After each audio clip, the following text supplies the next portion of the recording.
बिस्मिल्लाहिर्रहमानिर्रहीम। आज कागजात नामजदगी जमा करवाने की आखिरी तारीख थी और यूं कागजात नामजदगी जमा करवाने का प्रोसेस मुकम्मल हो चुका है। भाई इस प्रोसेस के दौरान हम देखते आए हैं कि तहरीक इंसाफ के लोगों की तरफ से मुसलसल शिकायत आ रही है कि उनके लोगों से कागजात छीने जा रहे हैं। आरओज ऑफिस के बाहर उनके लोगों को जद्दोकोब किया जा रहा है, परेशान किया जा रहा है। और जिन सहाफियों ने इस मामले को रिपोर्ट की है तो अक्सर हमने देखा है मुल्क के अंदर उन सहाफियों के घरों पर भी पुलिस ने धावे बोले हैं। ये भी रिपोर्टें मुख्तलिफ जगहों से आई हैं। भाई ये सिलसिला तो हम देखते आए हैं कि तहरीक इंसाफ के लोगों को वाक़अतन ज़द्दोकोब किया गया है और इसकी गवाही खुद सूबाई इलेक्शन कमिश्नर दे रहा है, जबकि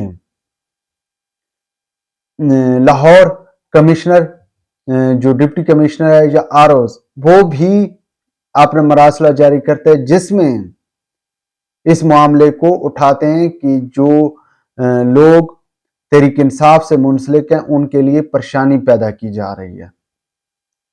भाई अगर इस मामलात को देखा जाए तो तहरीक इंसाफ को ऑलरेडी एक लाइन के साथ दीवार के साथ लगा दिया गया है।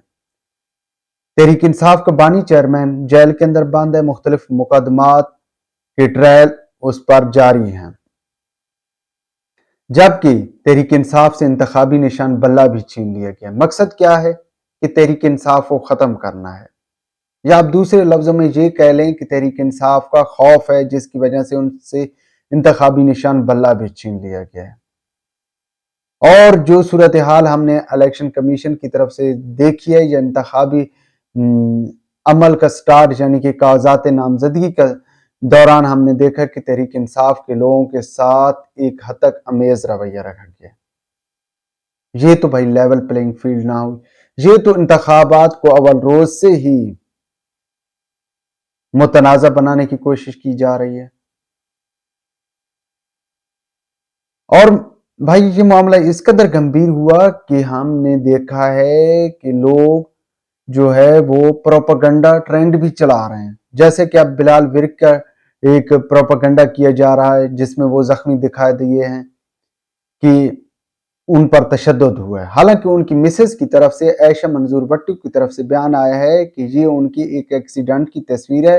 रोड एक्सीडेंट में बिलाल विर्क को जो है चोटें आई थी और जिसके बाद वो हॉस्पिटल एडमिट रहे। ये कतन किसी आरओज ऑफिस के बाहर तशद्दुद की तस्वीर नहीं है, लेकिन प्रोपेगेंडा किया जा रहा था जिसका वाज़ेह मकसद ये है कि इलेक्शन को मुतनाज़ा बनाने की। जबकि दीगर सियासी जमातों के मामलात देखें तो भाई दीगर सियासी जमातें आज से कुछ अर्सा पहले पीपल्स पार्टी की लीडरान खसूसन बिलावल भुट्टो जरदारी साहब ये कहते हुए नजर आते थे कि लेवल प्लेइंग फील्ड चाहिए, और जब से बाप पार्टी के लोग पीपल्स पार्टी को प्यारे हुए हैं तो उन्होंने भी लेवल प्लेइंग फील्ड का मुतालबा छोड़ दिया है। जबकि मुल्क के अंदर सियासत गहमा गहमी की हालात देखे जाएं, अब भाई 45 डेज इलेक्शन में रह गए हैं तो आपको कहीं कोई सियासी गहमा गहमी नजर नहीं आ रही। आज से कुछ दिन पहले तहरीक इंसाफ खैबर पख्तूनख्वा में खासी अच्छी एक्टिव नजर आ रही थी। शेर अफजल मरवत जलसे कर रहा था। हालांकि सब के बावजूद कि तहरीक इंसाफ इन जलसों में वर्कर्स को शदीद मुश्किलात दरपेश थी, शदीद मुश्किलात का शिकार थे, लेकिन इसके बावजूद शेर अफजल मरवत खासे अच्छे जलसे कर रहा था। और फिर इसके बाद तहरीक इंसाफ ने ऑनलाइन जलसा भी किया जिसमें खासी अच्छी तादाद लोगों ने शिरकत की है। इस सब के बावजूद कि जो है नेट भी बंद कर दिया गया या उसकी ट्विटर और यूट्यूब की स्पीड स्लो कर दी गई। लेकिन जहां तक दीगर पार्टियों की बात देखते हैं सब खामोश बैठे हैं। तहरीक इंसाफ को भी दीवार के साथ लगा दिया गया। अब जिन लोगों को कागजात नामजदगी जमा करवाते हुए मसाइल का सामना रहा वो कैसे अपनी इंतखाबी मुहिम चला सकेंगे,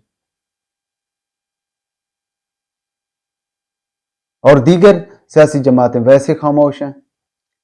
अगर इस तमाम तर सूरत हाल का बगौर जायजा लिया जाए तो ऐसे लगता है कि ये इलेक्शन नहीं एक सिलेक्शन है जिसमें ऑलरेडी एक लाडले का नाम सिलेक्ट हो चुका है।